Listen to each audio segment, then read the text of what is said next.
He's not Guardiola, where every single thing on the pitch looks like it was engineered in a lab. He's not Mourinho, turning every match into a full-blown mind game. And he's definitely not Klopp, running the whole show on raw emotion and touchline chaos.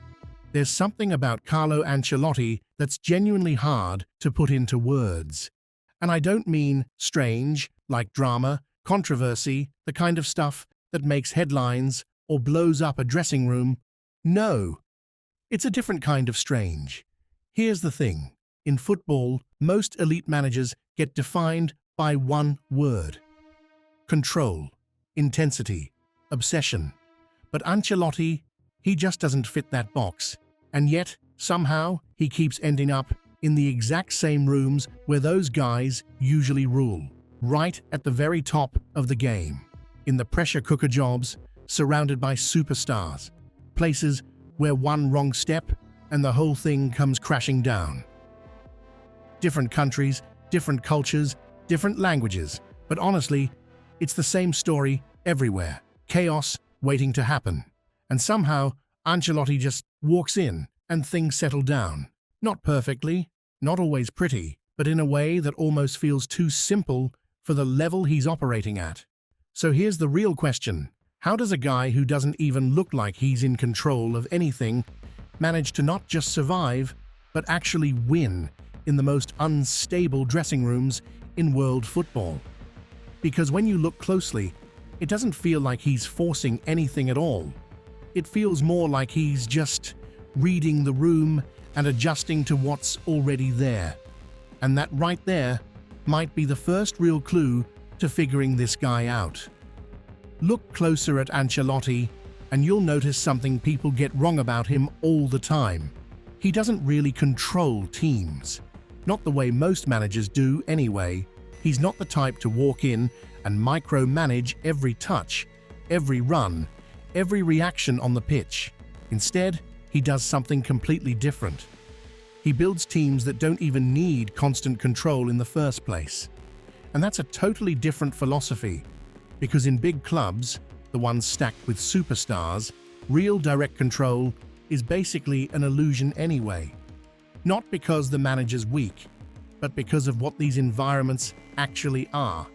When you've got players who used to be the main man at their old club, when you cram multiple massive egos into one dressing room, you simply can't dictate everything from the top down anymore. It just doesn't work like that. That's where Ancelotti's whole approach kicks in. Instead of butting heads with players, he simplifies their jobs.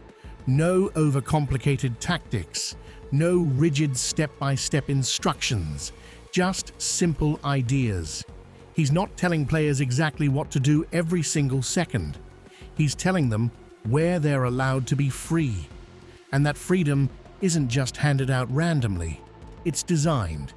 Because underneath it all, there's one word doing the heavy lifting: balance.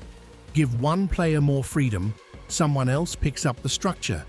Let one guy take risks, and the rest of the team make sure things stay stable. If the attack's built on individual flair, the defensive setup stays simple and dependable. Nothing's left totally wide open, but nothing's suffocated with overcoaching either. And here's the key bit, the thing that really matters. Ancelotti isn't usually trying to change his players. He adjusts the environment around them so they don't have to change at all. Subtle difference, huge impact. Instead of building a rigid system, he builds a livable one. A space where the big names don't feel boxed in, but the team still holds together. And maybe that's exactly why players under him seem to carry less pressure. Not because the pressure just vanishes, it doesn't, but because it gets spread out smarter. Which brings us to a bigger question. If he's not controlling through force, and he's not controlling through some crazy complex system, what actually stops his teams from falling apart in the biggest moments? If you really want to get inside how Ancelotti operates, you've got to look past the tactics board. You've got to look at the dressing room, because honestly, That's where most managers trip up. Not because of the football, because of the people. When you throw a bunch of superstars into one squad, talent is rarely the problem. Ego is. Every single one of them was the main character somewhere else, a leader at their last club, the focal point of their own system. And this is exactly where a lot of managers go wrong in one of two ways. They either try to slam down their authority right away, or they try to keep everyone happy and slowly lose grip on the whole thing. Ancelotti does neither. He doesn't get dragged into a power struggle. And that's not him being soft, that's him being smart. He knows early on that you can't strong-arm a big dressing room into line. So instead of fighting for control, he does something way simpler. He makes the roles crystal clear. Not emotionally, not dramatically, not with constant nagging, just clarity. Every player knows exactly where they stand, what's on them, and where they've got freedom. And that clarity kills most conflicts before they even start. Because nobody's fighting for their identity in the group anymore. Everyone already knows theirs. But it doesn't stop at the dressing room door. It carries right through to the biggest moments in matches too. Because here's another Ancelotti trait. In the huge games, he doesn't crank up the pressure. He takes it down a notch. Where most managers tighten the leash in finals and title deciders, more instructions, more structure, more tension in the air, Ancelotti usually goes the other way. He simplifies the game. He doesn't let his team buckle under the weight of expectation. He doesn't let players freeze up when it matters most. Instead, he makes the whole environment feel like you can actually breathe in it. And that's really where the difference shows. For most teams, the pressure builds up from the outside, and the manager just adds fuel to it. Ancelotti spreads it out instead. He's not making the pressure disappear. He's not pretending it isn't there. He's just stopping it from turning into internal chaos. That's why his teams so rarely implode in the big moments. Not because the pressure's gone, but because it's manageable. Which raises an even bigger question.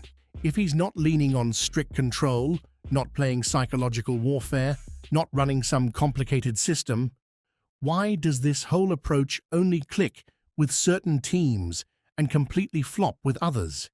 If you really want to understand why Ancelotti's method doesn't work everywhere, you've got to zoom out a bit, because this style was never built for every single team out there. That's the real key here. Ancelotti thrives with teams that are already built on chaos. Squads packed with superstars, teams that, left uncontrolled, would tear themselves apart from the inside. In those settings, what kills most managers is the temptation to control way too much. But Ancelotti never tries to engineer the team from the top down, because at that level, teams don't need a perfect system. They need psychological balance. But this is also exactly where his weakness shows up. This approach doesn't always produce the prettiest football on the planet. It doesn't always build the most dominant style of play. Honestly, if a team doesn't already have serious individual quality, this method can't just conjure something out of nothing. Ancelotti's not a machine builder. He's someone who fine-tunes machines that already exist. And that's exactly why, at smaller clubs or in long rebuild projects, this method just doesn't hold up as well. It's not built for starting from zero. It's built for managing complexity that's already there. Which is why some people say he's not always the sharpest tactical mind out there, but he's almost always one of the safest bets when everything's threatening to fall apart. And when you put it all together, the picture gets pretty clear. Ancelotti's not a tactical revolutionary. He's not some emotional leader screaming from the touchline. And he's not a strict, buttoned-up football engineer either. He's a guy who walks into unstable, chaotic setups, and instead of fighting them, he just makes them livable again. It's true that defeats always happen. Losing is part of football, but there's always a way to win. And maybe that's why one question never really goes away. How does someone who never even tries to control everything end up winning so much anyway?